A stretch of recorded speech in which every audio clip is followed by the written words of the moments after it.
Are you ready to explore Pisac, an incredible Inca ruin? But it's just spectacular. Make sure you look for our 5 important tips for visiting Pisac at the end of this video. And stick around for not 1, but 2 huge travel mistakes we make as we tackle these massive ruins on LoveTwoTravel's Pisac, the overlooked ruin. Starting way back in the 13th century, the Inca civilization dominated parts of South America, stretching across 6 modern countries. Let's be honest, Pisac doesn't grab the traveling imagination that Machu Picchu does, even though it enjoys some of the best remaining stonework compared to other ruins found around Peru. Add to this, Pisac and Machu Picchu mark the beginning and the end of the famous Sacred Valley. After visiting both, there is no doubt that Pisac is a must-see ruin. It's easy to reach, only an hour from Cusco, and from Ollantaytambo, only an hour and a half. Our time at Pisac was just one of the many incredible moments on an amazing Peruvian adventure. You should join us for that entire trip in the video linked above and below in the description. Not only will you have a better idea on all our amazing experiences, you can decide on which additional Peruvian adventures to watch, like this closer look at Pisac. Now grab your hiking boots and let's check out Pisac together. If you're heading to the Pisac ruins, odds are you'll drive through the town of Pisac, which sits at the base of the mountains the ruins call home. Pisac is a tourist attraction in its own right, with travelers coming all the way from Cusco just to visit the large market as well as the ruins. Once through the busy market town, it's a windy journey up switchbacks that climb the steep mountain to the entrance of the Pisac ruins. Do yourself a favor and stop along the way and take in the incredible terraces from the base of the mountain. Oh my God. It's stunning and it makes for great pictures. The ruins are part of the Pisac National Park, and you'll need a Boleto Turistico to get in. Learn more about this all-in-one tourist ticket in our Peruvian overview video linked above and below in the description. The walk into the Pisac ruins takes travelers through a small market selling all sorts of souvenirs and even hats. Maybe look at the souvenirs on the way out and save yourself carrying your brightly covered llama around the mountaintop of Pisac. But you might want to look at hats, and more about that in our 5 tips at the end of this video. This was the first inkling that Pisac wouldn't be as crowded as the Ollantaytambo ruins, and certainly quieter than Machu Picchu.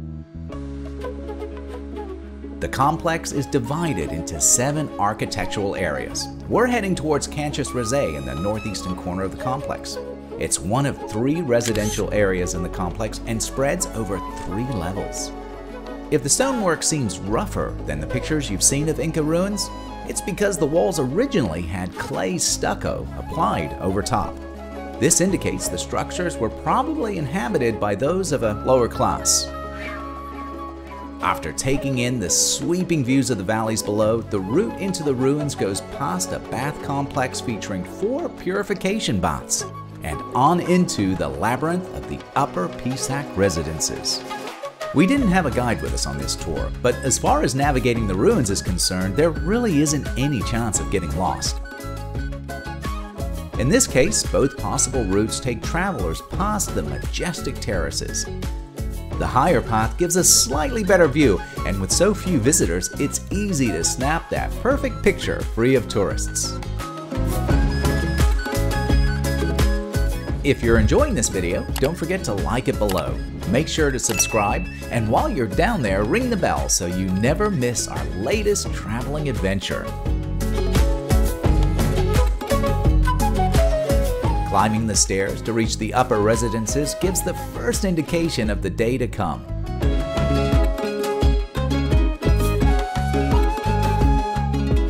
But then again, so does all the surrounding ruins. Unlike other ruins in Peru, there doesn't seem to be any restrictions on where you can go and just how much of it you can explore.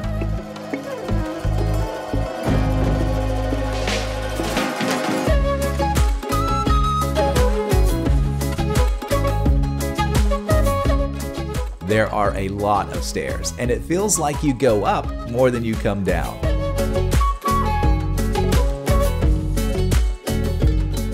But the views are continuously stunning.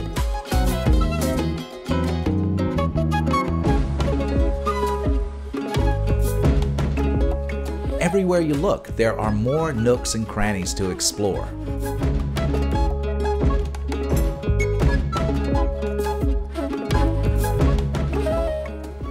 It's just amazing.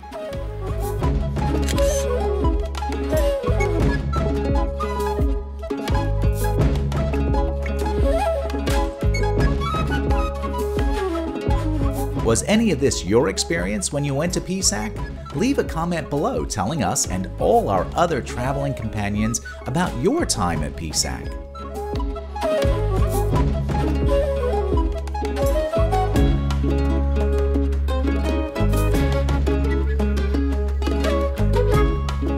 It's thought this area, the upper residences, is made up of homes and storehouses where they kept food and other goods.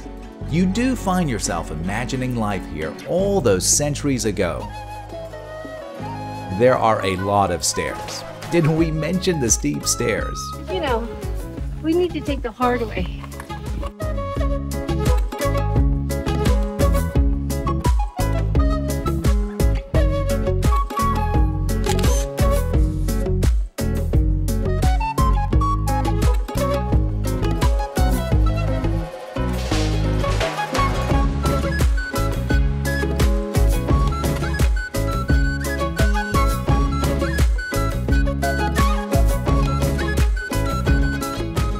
So what's it like? It's hot and very high altitude, but it's just spectacular. I don't know how else to say it. It's 11,000 feet. 11,000 feet. Good. We've got it captured on camera when our old age memory makes us forget. Travelers who are frustrated with the one-way routes and restrictive paths in ruins such as Machu Picchu and Ollantaytambo will love the freedom offered by Pisac, even if it is easy to get yourself in some tight spots.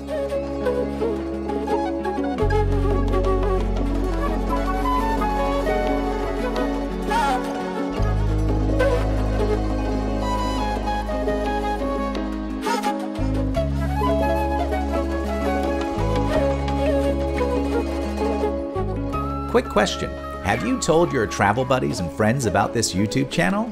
Why not send them a link to the LoveTwoTravel YouTube channel? Just think, they can join us on all these travel adventures as well.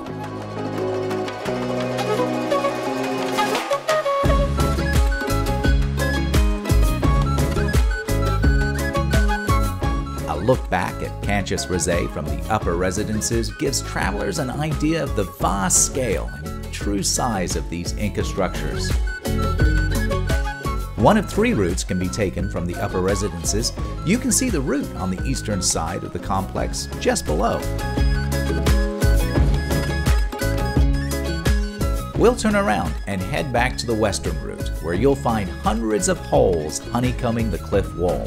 These are looted tombs or graves and are part of the biggest pre-Hispanic cemetery in the region. And no, you can't explore these. They're completely off limits to tourists.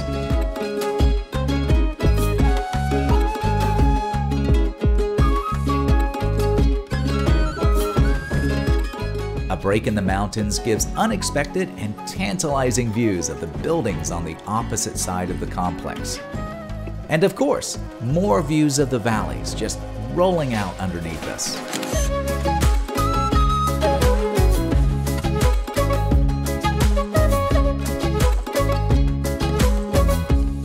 This route takes you to the viewpoint where you can see 3 clusters of ruins below. More importantly, it brought us to the realization of our 2 huge mistakes. First, we only budgeted 2 hours to explore Pisac. As you'll hear in our 5 tips, this was a very disappointing decision. Second, we left our backpack full of water and battery packs with our driver. Not only were we dehydrated, but our iPhones were absolutely dead. Fortunately, we could explore the distant ruins through Wendy's camera and his telephoto lens. It was time to head back so we could get to Chinchero, which is another famous market town. This one is known for its Peruvian weaving. But for you and I right now, it's time for our 5 important tips for visiting the Pisac Ruins. Every one of our tips about Pisac come from the major mistakes we made when exploring the incredible ruins.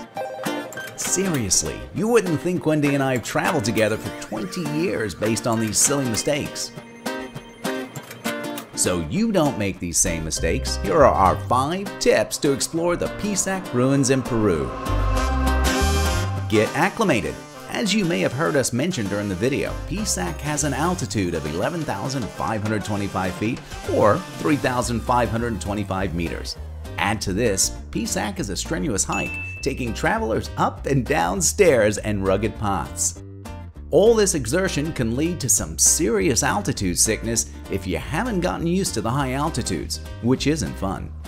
To avoid this, spend at least 2 days getting acclimated before tackling any strenuous ruins or activities. Take your time. As you saw, there are very few restrictions on where you can go in the Pisac Ruins. Explore the narrow alleyways, roam from room to room. Pisac is a true traveler's delight in the sheer freedom it offers, so why not take advantage? Speaking of which, give yourself time. As you may have gathered, Pisac is a very large ruin. It's huge. Sure, there are fewer buildings, but these are spread over a larger area, making Pisac nearly 4 times the size of Machu Picchu. The difficult terrain combined with the sheer size requires much more time to fully explore it than other ruins in Peru. Based on our time at the Pisac Ruins, you want to budget at least 4 to 5 hours. If you take your time, as we recommended in the last tip, it could be 6 or more hours. Wear a hat. Between being so close to the equator and along with the high altitude, the sun is fierce in Peru, and no less so in the Pisac Ruins. I thought a baseball cap would be good enough to keep the sun off my neck, but it wasn't. Not only did I end up with a sunburnt neck, my face caught the sun as well. A wide brim hat is useful not just at the Pisac Ruins, but throughout any time spent in Peru. Take a lot of water. Aside from the viewpoint, there is no shelter or cover in the Pisac Ruins. It's all out in the open. As well as protection from a wide-brimmed hat, you'll want plenty of water. We carried a fairly large bottle of water with us when exploring the Pisac Ruins, and it was gone by the time we reached the viewpoint, which is roughly the halfway point of walking the length of the complex. And yes, we did have more water in our backpack, which was securely stored in the car, back at the entrance. Those are our 5 tips for visiting the Pisac Ruins. If they help you avoid the mistake and missteps we made, Wendy and I will be very happy. Thank you for joining us on another LoveTwoTravel adventure. Since you're already here with your travel pants and hiking boots on, why not check out the other travel videos? It'll save you washing those travel pants twice. Don't forget to like this video below, and that tells YouTube that others should watch this video as well. If you haven't already, subscribe and ring the bell so you never miss our latest traveling adventures. Finally, please leave any thoughts in the comments below. We'd love to hear about your latest travels and suggestions of any kind, or basically just say hello. Wendy and I look forward to seeing you next time on LoveTwoTravel.